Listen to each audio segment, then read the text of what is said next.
à tous, je vous retrouve pour une vidéo un peu spéciale, cette fois-ci un book haul, mais c'est pas la fin du mois encore, puisque ma commande vente privée Michel Lafon vient d'arriver. Alors si vous ne saviez pas, le mois dernier, courant janvier, il y a eu une vente privée Michel Lafon sur le site venteprivée.com, je crois.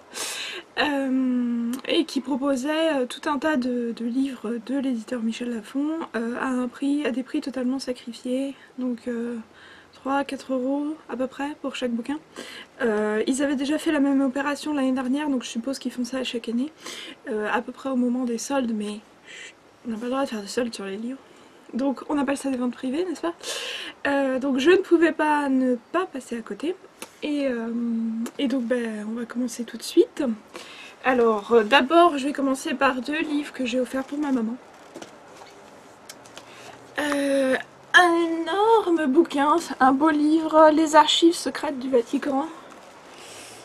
Vraiment superbe. Alors, avec le reflet vous n'allez pas voir grand chose.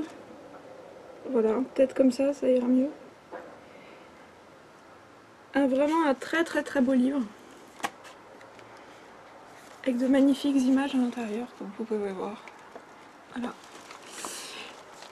Et ensuite, un autre livre de cuisine cette fois-ci, Les Contemplations gourmandes. Donc c'est un livre de cuisine préfacé par Alain Ducasse, par Florian V. Hugo.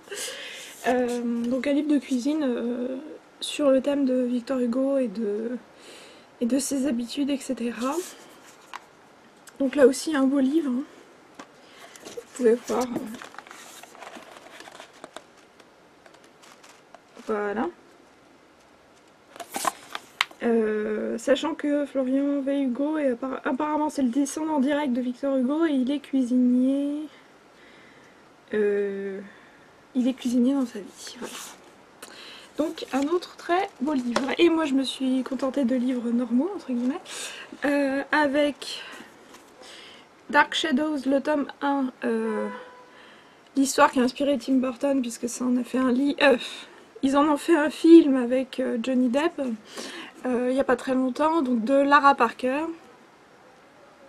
C'était un livre que je voulais depuis très longtemps, et puis il s'est avéré que il est sorti en vente privée, donc quand j'ai vu qu'il était là, j'ai sauté dessus. Donc ce n'est que le tome 1, donc il faudra que je me trouve le tome 2 si j'aime bien le livre. Alors bon, je chipote un peu, mais voilà quoi, j'ai remarqué qu'ils étaient un peu abîmés. Un peu dommage quand même, mais bon, pour le prix. Ensuite, j'ai quasiment pris que des thrillers, je viens de m'en rendre compte. Le démon du vitrail de Helen Grant. Voilà, un autre thriller historique, d'après ce que j'ai compris. Voilà, je ne saurais pas vous en dire plus. Vilaine fille d'Olivier Bonnard. Celui-là, j'en avais entendu parler quand il était sorti, il y a quelques temps déjà. Il avait été chroniqué, pas mal chroniqué sur la Blogo, sur YouTube. Donc ça m'avait donné envie parce qu'apparemment c'est un thriller qui se passe à Hollywood, donc ça a l'air sympa. Voilà, et le dernier, j'ai été sage, hein, j'en ai pas commandé trop. La troisième porte de Lincoln Child. Et donc cette fois-ci c'est un roman historique, une énigme historique, forcément vous pouvez voir que ça se passe en Égypte. Donc vous me connaissez, hein, et donc je ne peux pas ne pas craquer pour ce genre de bouquin. On verra bien ce que j'en pense, en espérant que ce soit pas trop tiré par les cheveux. Celui-là aussi était un peu abîmé sur le... Vous voyez, c'est... Bref. Juste alors. Voilà, c'était tout pour ma vente privée Michel Lafon. Ça a été vite hein, quand même. Cette année j'ai été beaucoup plus rapide. J'ai pas autant craqué que l'année dernière parce que l'année dernière j'avais vraiment fait des dégâts. Mais bon, en même temps, pour le prix de ce genre de livre, c'est toujours agréable. Donc je vous dis donc à très bientôt. Je vous souhaite de très bonnes lectures et à très vite pour une nouvelle vidéo. Salut!